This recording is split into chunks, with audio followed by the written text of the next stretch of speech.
welcome to Suang Malam. Thank you udah klik videonya. Ini episode kedua di kanal Suang Malam. Malam ini gua masih mau cerita pengalaman adik gua si Aat. Dia masih berhubungan dengan pendakian juga.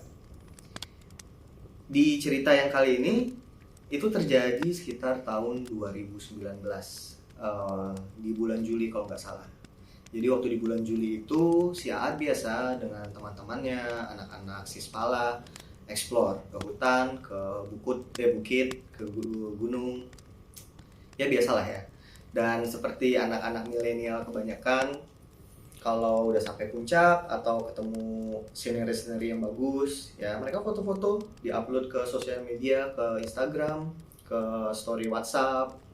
Nah jadi waktu itu ceritanya, setelah yang mereka mendaki gunung atau bukit terakhir kali di bulan Juli dan diupload di story WhatsApp, salah satu temannya si Aat itu ada yang ngeliat story itu dan nge-WhatsApp si Aat. Kebetulan waktu itu cewek. Temannya si Aat ini namanya Virial. Si Virial ini nge-WhatsApp si Aat, "Aat, kapan nih ngajak-ngajak kita dong naik gunung, naik bukit? Masa ngeliatin story WhatsApp kamu aja? Sekali-sekali dong ajakin kita."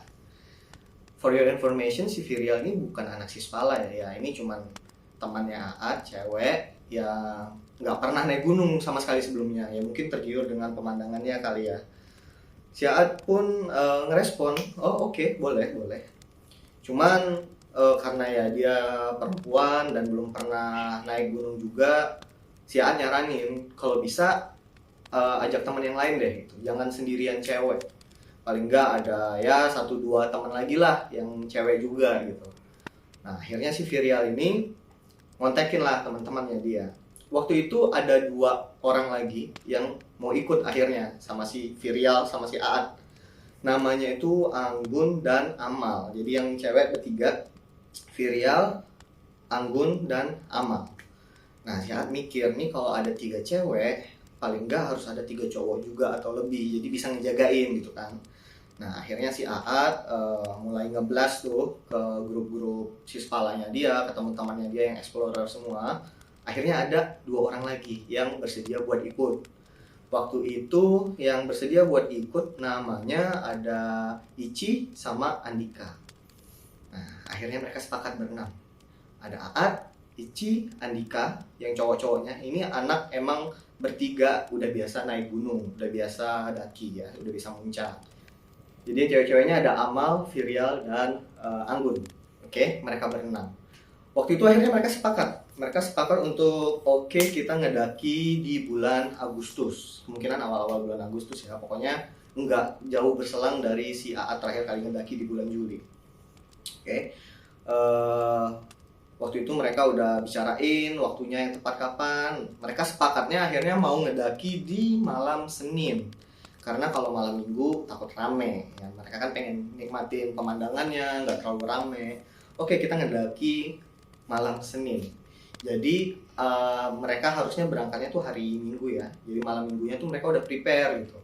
Malam Minggunya itu si yang cewek-cewek itu semuanya nginep di satu rumah. Gua lupa itu rumah siapa. Pokoknya mereka nginep di satu rumah. Kalau yang cowok-cowoknya pada nginep di kontrakannya si Aat tuh. Malam-malam ya mereka ya ketemuan sama cewek-ceweknya cuma buat kolekan duit untuk logistik. Jadi yang ibaratnya yang cewek terima jadilah, yang cowok-cowoknya nih yang beli logistik segala macam untuk makanan mereka kan. Terus yang cowok-cowoknya juga yang bertanggung jawab buat bawa carrier nih. Jadi semua logistik itu di cowok-cowok semua, yang cewek cuma bawa daypack doang untuk baju ganti lah segala macam, atau kalau mungkin ada yang bawa obat-obatan sendiri. Nah yang cowok-cowoknya nginep di kontrakannya Aat sambil packing-packing di situ. Malam itu saat mereka nginep itu sebenarnya menurut temannya si Aat, menurut si Ici dan si Andika, mereka tuh sebenarnya udah digangguin dari malam mereka nginep di kontrakannya si Aat. Padahal Aat sudah lama tinggal di situ, nggak pernah ada gangguan mistis apa-apa ya. Menurut pengakuan mereka tuh gini, jadi kan nginepnya itu si Aat tidur di kamarnya dia, sedangkan 2 temannya ini tidur di ruang tamu. Jadi itu kayak rumah kecil cuma 1 kamar gitu. Nah mereka tidur di ruang tamu, katanya tengah malam gitu, mungkin jam 12 atau jam 1. Mereka ngeliat, jadi kan lampunya dimatiin, Nah, mereka ngelihat ke arah jendela karena di luar lampu terasnya nyala, jadi mereka bisa ngeliat tuh di arah jendela yang ada gordennya. Kalau ada yang lewat kan kelihatan. Nah, di situ mereka ngeliat ada yang lewat, sosok ya kayak penampakan lah, entah bentuknya apa ya. Yang jelas mereka ngelihat sesuatu di situ. Mereka berdua, mereka langsung kabur tuh berdua masuk ke kamarnya si Aat, nggak berani. Ya di situ si Aat nggak ngerespon ya, itu cuman gangguan kecil lah gitu ibaratnya, dan si Aatnya juga kan nggak diganggu. Cuman menurut pengakuan mereka berdua ya, mereka udah mulai dihantuin di situ. Oke, entah ada hubungannya atau enggak dengan pengalaman ini. Next morning, di hari Minggunya, Minggu pagi, mereka janjian untuk ketemuan di Taman Budaya di Mataram ya. Di Mataram Lombok itu tengah-tengahnya lah Taman Budaya. Mereka ketemu si anak-anak cowok dan anak-anak cewek itu sekitar jam 9 atau jam 10 pagi. Nah, ini yang mereka mau daki itu adalah Gunung Savana Propok. Jadi Gunung Savana Propok ini bukit ya, Bukit Savana Propok ini bukan bukit yang challenging banget. Jadi kalau misalnya orang-orang yang masih baru atau yang cuman pengen santai-santai aja nikmatin alam, itu katanya yang cocok naik gunung ini karena semua jalur itu mereka experience gitu. Ada jalur sawah, ada jalur hutan, ada jalur tanah gersang doang gitu, dan nggak ada yang bahaya banget gitu yang kayak di video episode sebelumnya itu kan ada yang tebing jurang itu enggak kayak gitu. Jadi santai aja, ketinggiannya cuma sekitar 1900-an sampai 2000 mdpl aja. Nah, cuman yang bagusnya di sana, di puncak itu ada savana.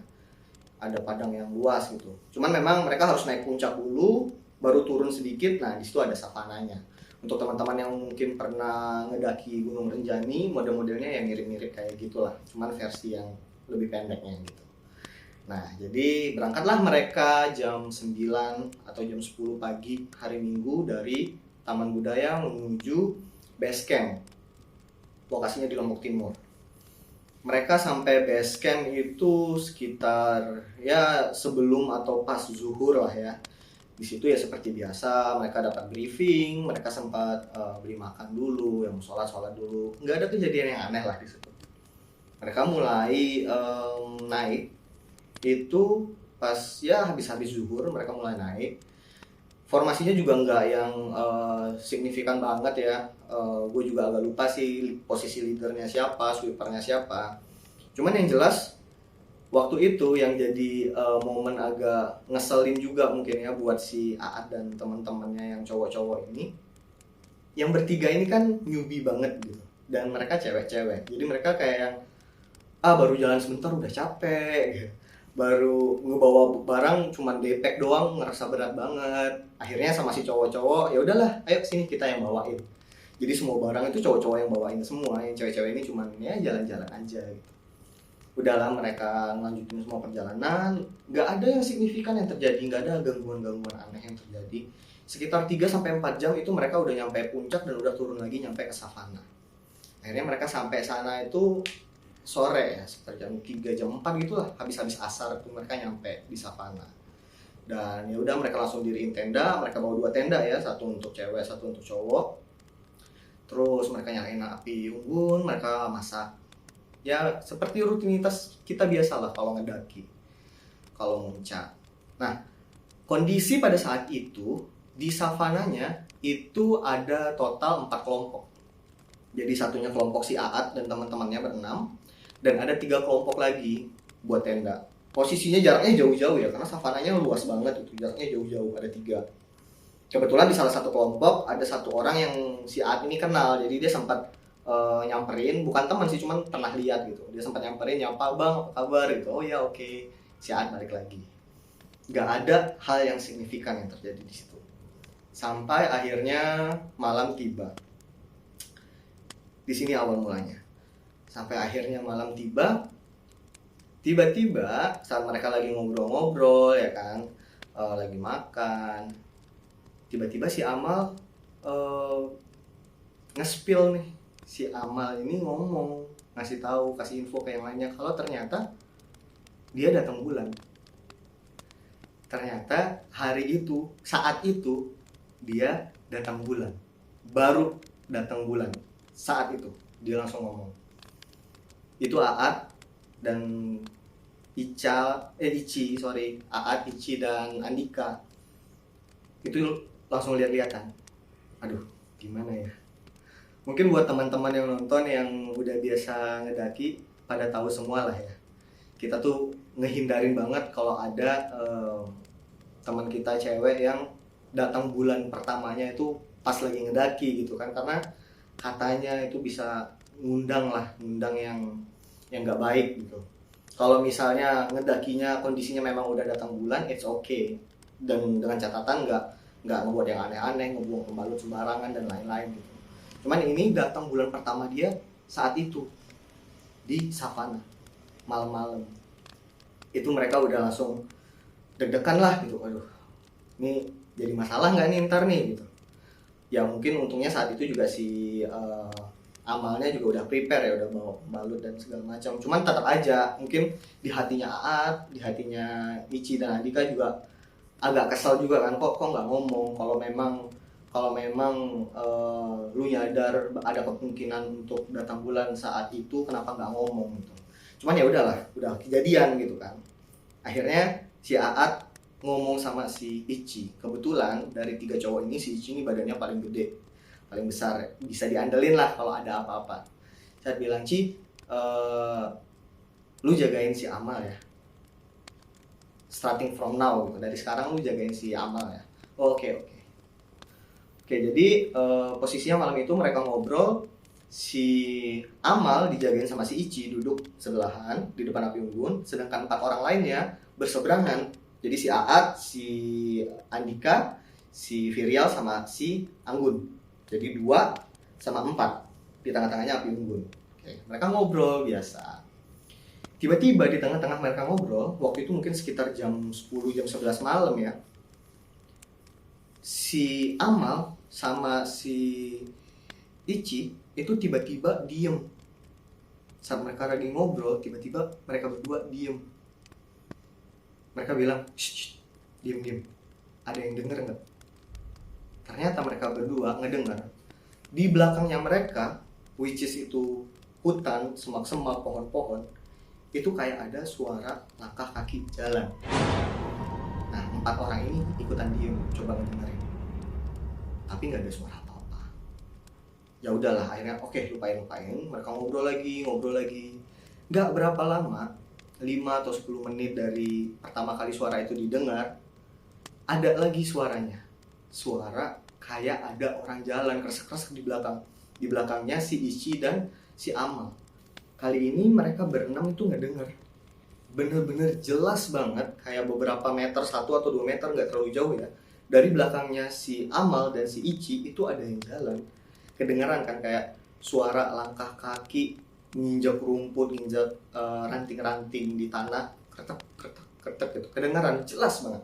Mereka berenam dengar. Mereka langsung diem semua, langsung sunyi, coba ngedengerin lagi. Ini apaan ya? Cuman nggak ada suara lagi. Udah di situ mereka udah, ya mungkin masing-masing udah mulai berpikiran yang enggak ya. Itu posisi tenda-tenda yang lain, 3 tenda yang lain tadi tuh jauh-jauh, dan mereka semua memang belum masuk ke tenda. Cuman ya jaraknya jauh banget. Bahkan menurut si Aat, salah satu tenda tuh ada yang bawa speaker gede, style music, tapi suara musiknya tuh nggak kedengeran sampai tempat mereka. Jadi ya pasti mereka juga nggak dengar dan nggak ngeh apa yang lagi terjadi di tendanya si Aat dan kawan-kawan ini kan. Nah, walaupun mereka udah mulai merinding, mereka ya udah coba untuk shake it off lah. Mereka coba untuk udahlah, kita nggak usah peduliin, kita ngobrol lagi aja, kita have fun lagi aja gitu.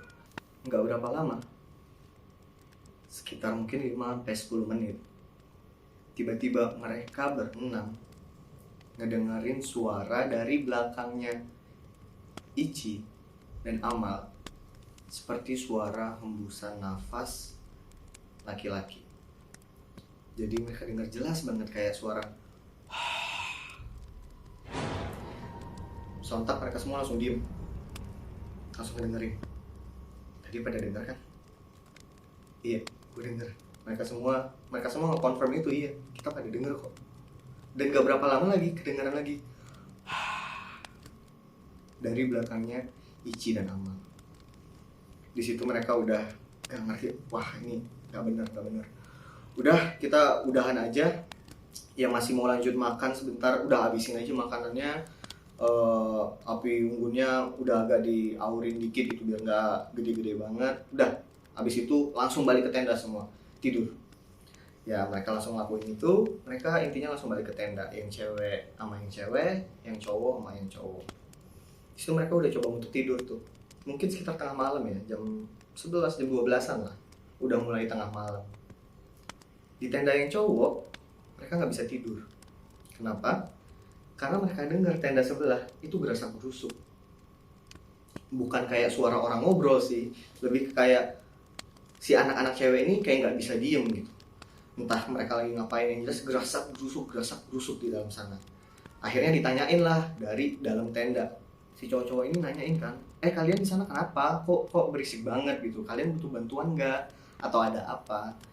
Nah si Anggun dan si Virial nyautin, ini nih si Amal katanya perutnya nggak enak dan kebelet pingin pipis. Ya udah si Ana langsung, aduh, Ichi, tugas kamu nih, temenin si Amal pipis. Ya udah, akhirnya si Ichi keluar tenda nemenin si Amal pipis. Sementara si Aad dan Andika keluar tenda juga, terus duduk di depan tendanya si cewek berdua ini buat nemenin lah gitu, ngajak ngobrol. Nah di situ, ini dari sudut pandangnya si Ichi ya, si Ichi nemenin si Amal pipis, mereka nyari pojokan gitu kan. Si Amal akhirnya pipis di bawah pohon. Si Ichi cuman ya berdiri agak jauh, bengong aja gitu dia ngeliatin ke arah pohon sambil nungguin si Amalnya pipis.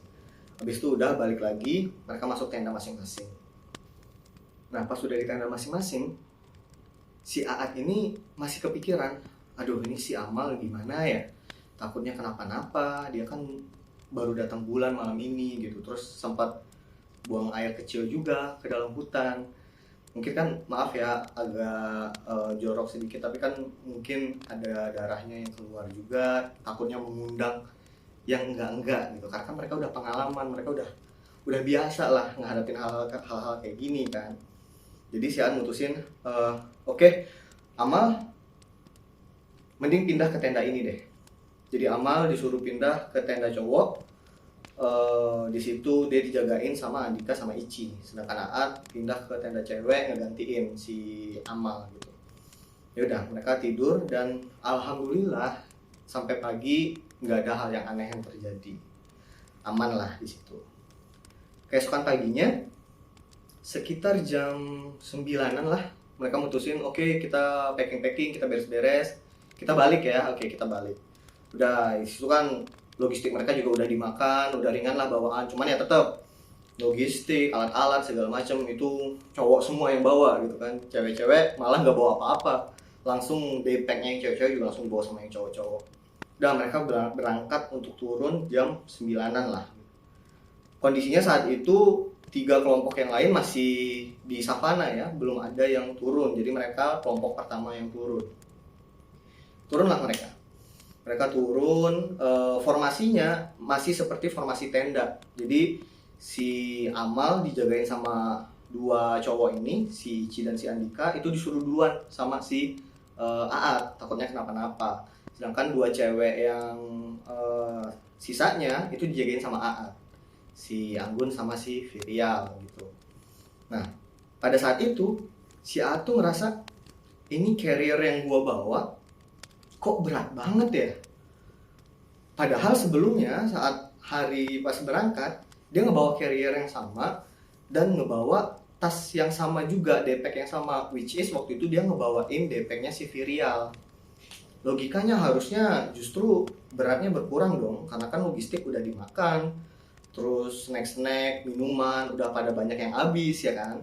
Harusnya beratnya berkurang, plus mereka bergeraknya sekarang kan menuruni bukit, harusnya lebih ringan banget. Tapi dia ngerasa ini kok berat banget. Bahkan menurut si Aad sendiri, itu hampir 2 kali lipat beratnya. Gue lupa waktu itu dia bawa carrier ukuran berapa. Nanti kalian bisa lihat di gambarnya aja, mungkin kalian yang sering ngedaki lebih tahu itu ukuran carriernya berapa. Yang jelas menurut dia itu berat banget, sampai kadang-kadang dia tuh kakinya mulai gemeteran saat jalan gitu. Jadi sedikit-dikit dia istirahat. Dia minta kedua temannya ini, si Virial sama si Anggun, istirahat dulu, istirahat, break, jalan lagi, istirahat, break, jalan lagi. Akhirnya mutusin, udah yang di depan kelompok Amal, Ici sama Andika jalan duluan deh, ntar kita ketemu di base camp.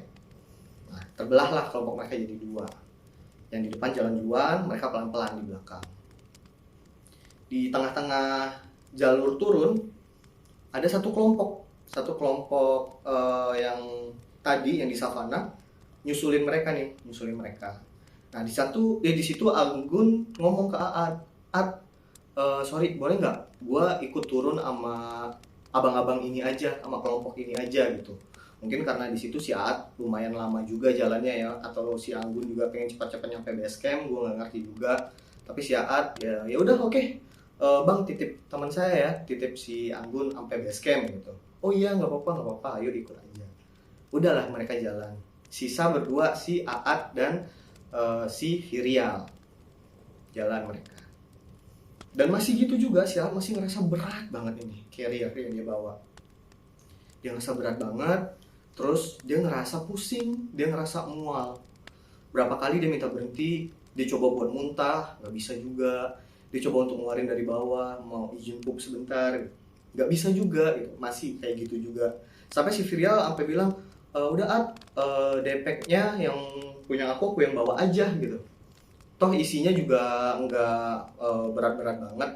Ya pada saat itu sih menurut Ad itu emang ringan banget gitu. Ya udah dikasih ke si Virial, itu nggak ngefek apa-apa. Bener-bener itu carrier yang Aad bawa itu berat banget, dengan isi yang sama bahkan berkurang dari hari sebelumnya saat mereka lagi daki. Itu berat banget katanya dia. Ya udahlah kita lanjut jalan pelan sampai di Kalimati, di pos Kalimati itu dia minta istirahat lagi si Aad. Dah istirahat bentar. Oh iya, satu kelompok lagi datang ikut turun juga kan, mau nyalip. Itu kelompok yang ada satu orang yang Aad kenal gitu kan, tahu lah gitu.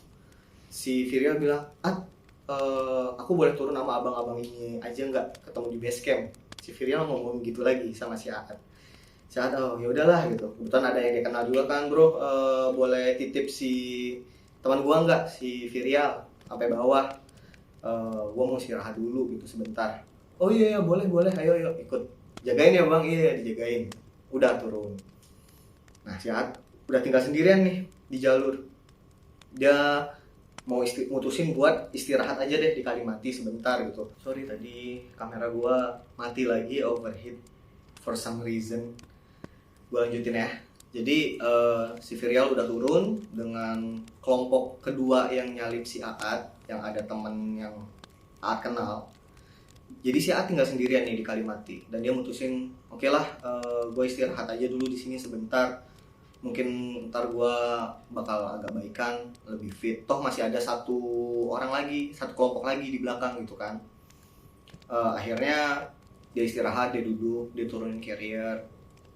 Sampailah kelompok yang di belakang. Nah kelompok yang di belakang nih ketemu kan, istirahat juga di Kalimati gitu. Mereka sempat sapa-sapaan. Kelompok ini sempat minta air juga sama si Aad gitu kan, bang bagi air dong gitu. Ya dibagi sama si Aad. Nah di situ Aad mikir kan, waduh ini kalau misalnya gue disalip lagi, terus gue jadi sendirian, kalau ada apa-apa ribet nih. Yaudah gue jalan deh, paksain. Aad paksain jalan, sementara si kelompok itu masih istirahat di Kalimati, pos Kalimati. Udah nih Aad lanjut jalan di jalur hutan waktu itu. Di tengah-tengah jalur dia bener-bener berasa nggak kuat banget, aduh capek banget, ini carrier berat banget, nggak tahu kenapa gitu kan.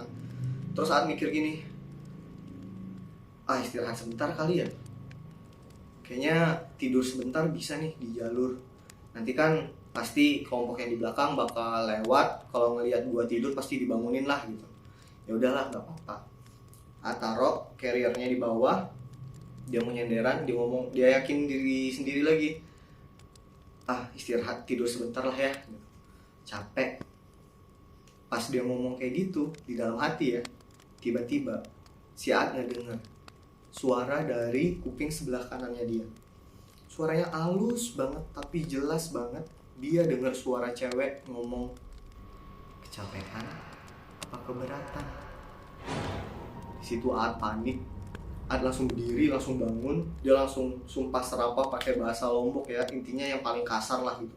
Karena dia kaget di situ kan, jelas banget suaranya, kecapean apa keberatan. Si Aat langsung connect kan, wah ini ada penyusah nih yang ikut numpang nih di carrier. Akhirnya ditantangin sama dia, udah sini lu, siapa sih lu, keluar kau berani sini, gangguin orang aja gitu. Pas dia ngomong kayak gitu, nggak ada apa-apa, nggak ada gangguan gitu kan. Terus si Aat kayak, nih nggak bener nih kalau tidur di sini, udah lanjut aja. Dia ambil lagi carriernya. Pas diangkat, ternyata tuh carriernya ringan banget, berat yang wajar karena ya isinya tinggal tenda, sleeping bag, sisa-sisa alat-alat yang udah nggak ada logistiknya lagi sebenarnya, nggak ada sisa makanan, nggak ada sisa air lagi gitu kan.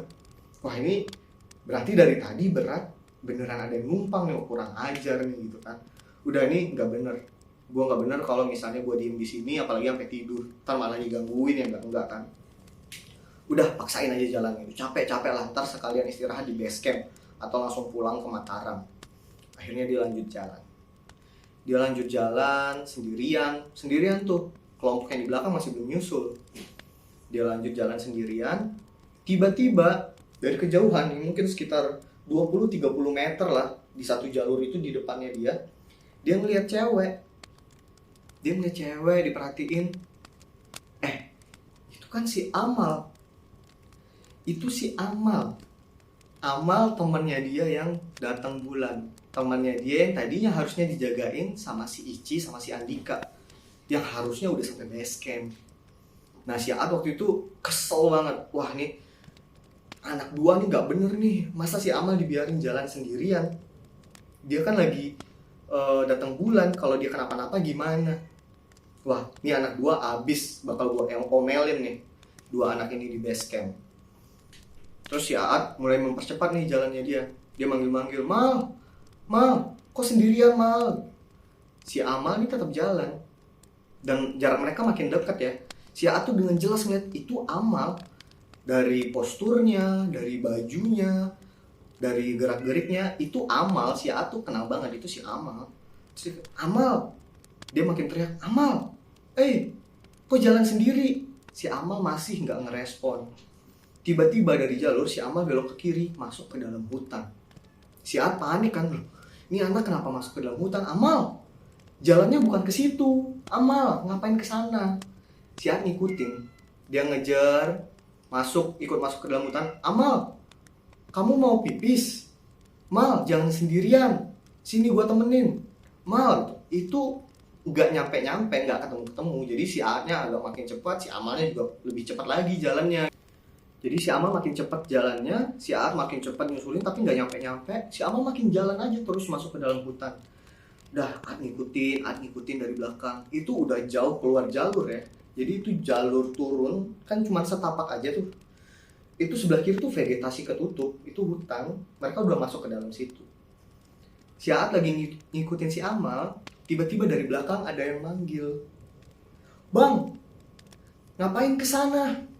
Ternyata itu adalah kelompok yang tadi ketemu sama si Aat di Kalimati, udah nyusulin. Bang, ngapain kesana? Si Aat nengok kan, ini ngikutin teman. Ditanya lagi, teman yang mana bang? Si Aat balik dong. Dan ternyata si Amal udah gak ada. Di depan tuh bener-bener vegetasi ketutup yang gak ada jalur sama sekali. Bener-bener itu rindang, rapet, gak ada jalur sama sekali.